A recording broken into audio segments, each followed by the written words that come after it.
Você pode não controlar o que acontece com você, mas você pode controlar como você enxerga isso. Você pode não controlar nada do que acontece com você, mas você pode controlar como você enxerga isso. Tem uma história da Michelle Obama, e eu gosto muito dessa história, já contei inúmeras vezes, eu nem sei se é verdade. Um dia no jantar eu vou perguntar pra ela, eu fiquei sem graça das últimas vezes. Reza a lenda que estava ela e o Barack Obama jantando, e aí o garçom se aproximou, e quando o garçom saiu, ela falou: ele já foi meu namorado. Aí o Barack Obama falou assim: ah, é? Uau, se você tivesse casado com ele, você ia ser a esposa do garçom então. Aí ela falou assim: não, ele seria o presidente dos Estados Unidos. O que é isso, André? Perspectiva. A forma como a gente encara, a forma como a gente enxerga, a forma como a gente lida com tudo aquilo que se coloca diante de nós. Irmão, eu conheço pessoas que com um problema se abatem, eu com um problema me ativo. É uma escolha, eu decidi. Tá tudo indo ruim, parece que eu tô com ainda mais sangue no olho para fazer acontecer. Por quê? Porque nada vai parar uma promessa fundamentada em Deus. Então quando alguém tenta parar o que Deus prometeu para mim, eu entendo como não sendo só alguém tentando me parar, mas alguém tentando parar a palavra que Deus liberou. Ninguém para aquilo que Ele começou, irmão. Então eu não tenho controle sobre o que acontece, mas eu tenho controle sobre como eu enxergo, perspectivas. Irmão, não é que os fatos sejam diferentes, são os filtros que são diferentes. E eu queria compartilhar isso com você, irmão. Não é que os fatos estão diferentes em 2021, mas os nossos filtros estão. Mateus 6:22 diz: a candeia do corpo são os olhos, de sorte que se os seus olhos forem bons, todo o teu corpo terá luz. Mas se os seus olhos forem maus, o teu corpo será tenebroso. Irmão, é natural a gente ter uma estação ruim. O que a gente não pode fazer é se entregar a ela. Bill Johnson diz que fé não é negligenciar os problemas. Fé é não dar aos problemas o papel de governo na construção da nossa história. André, então você está dizendo que a dívida não existe? Não. Eu estou dizendo que a dívida não é um ponto final da tua história. Irmão, fé não é a gente olhar para um boleto. No Brasil existe boleto, né? Aqui são os bills, ou sei lá como é que se chama. Não é você olhar para um boleto e achar que fé é chamar o boleto de algo que ele não é. Você vai pegar um conjunto de boletos, botar na tua mesa e vai começar a falar: isso não é um boleto, isso não é um boleto, isso não é um boleto. Não, isso não é fé. Isso é loucura, irmão. Faz sentido?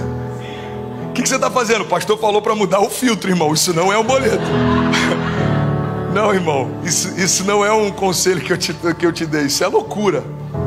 Fé não é olhar para um boleto e fazer com que ele sofra uma crise de identidade. Fé é você saber que apesar da quantidade dos boletos, Deus continua provendo a tua casa. Apesar do que se levanta, Deus continua sendo por você. Deus é por nós, quem será contra nós? Pastor, então você está dizendo que eu posso comprar o que quiser e no final das contas Deus vai pagar a conta? Não, Deus não é o nosso parceiro de aventuras. Não é para a gente fazer o que quer. Irmão, não atribua a Deus a consequência dos seus problemas se você antes não entregou para Ele o seu controle.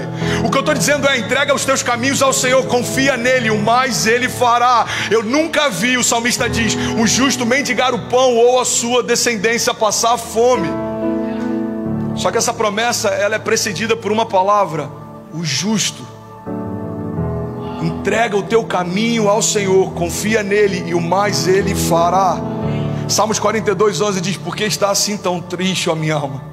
Por que está assim tão perturbada dentro de mim? Põe a sua esperança em Deus, pois eu ainda o louvarei. Ele é o meu Salvador e o meu Deus. Tem a história de um profeta chamado Elias. Alguém que lembra da história de Elias? Elias, no auge do seu ministério profético, desejou morrer. Irmão, Elias, ele já tinha ressuscitado o filho da viúva. Elias tinha multiplicado o azeite e a farinha na casa da viúva. Elias tinha derrotado os 450 profetas de Baal. Elias, ele estava tão ousado em Deus, que quando ele vai confrontar os profetas, ele fala: vamos fazer o seguinte, a gente constrói um altar e o Deus vivo vai enviar fogo como resposta. Vocês podem começar. Então 450 homens começam a clamar e nada acontece. Começam a se mutilar e nada acontece. Começam a suplicar e nada acontece. E Elias, ele estava tão ousado que ele começa a ironizar. Ele fala: fala um pouco mais alto, talvez o seu Deus esteja no banheiro, não está ouvindo. Quem sabe ele já está velho demais e não está escutando. Quem sabe seja como nosso irmão, não está enxergando bem. E eles começam a suplicar e nada acontece. Elias então chega na vez dele e ele começa a derramar água sobre o altar. E mais água, e mais água, e mais água. E ele clama e Deus responde com fogo dos céus. Esse mesmo homem, dias depois, está numa caverna pedindo para Deus para que tire a própria vida. Irmão, olha para mim em nome de Jesus. Não existe ninguém super espiritual que nunca se abata. Mas não existe nada mais espiritual do que crer que mesmo nos abatendo, Deus nos coloca de pé de novo. Elias está numa caverna, Deus envia um anjo com pão sobre a brasa e fala: come e se levanta, porque você vai ter uma jornada longa. Elias come e se deita de novo. O anjo fala, o anjo parece com a nossa mãe na época do middle school. O anjo acorda e ele fala: ei, come, porque a sua jornada é longa. Deus está falando para Elias o que Deus está falando para alguns de nós essa noite. Ei, essa manhã eu entendo que o que você está passando te abate, mas não faz sentido você parar aí, porque eu ainda não parei de fazer. Então lava o teu rosto, se alimenta e continua, porque a jornada é longa. Pastor, eu quero parar em 2021. Não, irmão, você tem 40 anos pela frente, você tem 60 anos pela frente, eu não sei quem está me ouvindo, você tem 10 anos pela frente. E aí, lava o teu rosto e continua. É normal se abater? Não é normal se entregar. Que te olha para Elias e a pergunta talvez seja: qual é a diferença? Só um pouquinho mais, bate o volume, irmão. Estou feliz que você está feliz agora. Glória a Deus. Qual é a diferença entre esse homem ousado que enfrentou seus inimigos, desse homem agora que está pedindo para morrer? O coração. Você pode declarar comigo? Diga: eu preciso guardar o meu coração, porque dele procedem as fontes de vida. A Bíblia diz sobre tudo que você deve guardar: guarda o teu coração, porque dele procedem as fontes de vida. Efésios 1,18 diz: eu oro também para que os olhos do coração de vocês sejam iluminados, a fim de que vocês conheçam a esperança para a qual ele os chamou, e as riquezas da gloriosa herança dele nos santos. Filipenses 4,7 diz: e a paz de Deus, que excede todo entendimento, guardará os seus corações e as suas mentes em Cristo Jesus. Irmão, a gente tem que guardar nosso coração. A verdade é que a gente ganha ou perde qualquer batalha na nossa mente. Você quer um exemplo claro? Alguém já olhou para uma foto de algum momento no passado e chorou? Se sentiu triste, ou sentiu saudade, ou sentiu nostalgia? Alguém já passou por isso? Você pega aquela foto de uma ex-namorada, de um ex-namorado, daquela viagem para Paraty, aquele terreno lá em Saquarema. Você falou: tempo bom. Quando você estava naquele tempo, você não queria mais ele. Quando você estava naquele tempo, irmão, tem uma pessoa que se mudou para cá e ele falou: pastor, eu estou tendo crise de adaptação. Eu falei: o que você está... Parece brincadeira. O que você está sentindo falta do Brasil? Ele falou: de fazer compra no Presunic.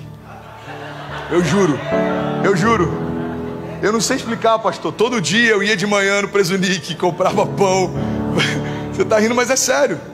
Eu falei: você não está sentindo falta do Presunic?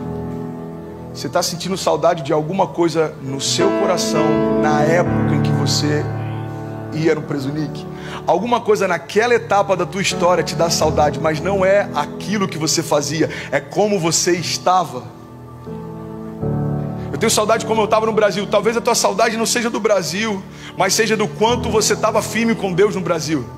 Quantas pessoas eu conheço que falam: pastor, eu vim para cá, eu tenho um chamado, eu me perdi, eu me acostumei, eu me acomodei, eu estou pensando em voltar. Não é voltar que vai mudar a tua história, é aonde você está, você dentro de si, voltar onde você parou. Você quer voltar a viver o que você vivia? Volte a fazer o que você fazia. Não é a geografia que tem que mudar, irmão, é algo dentro de você que tem que mudar, é o nosso coração. Por que olhamos para uma foto antiga e sentimos saudade, se aquele tempo não existe mais? Porque nós damos atenção, guarda isso. Tudo que você dá atenção, você dá poder. Você dá atenção para o teu passado, você empoderou o teu passado. É um gatilho excelente para sofrer com depressão. Você só consegue dar atenção para o teu futuro, você está empoderando só o teu futuro. É um grande gatilho para você sofrer de ansiedade. A gente tem que ser bem resolvido com o nosso passado, ter expectativas comedidas com o nosso futuro, mas a gente precisa dar atenção para o nosso presente. Deus está fazendo algo exatamente agora. Uai, seu app de vídeos curtos.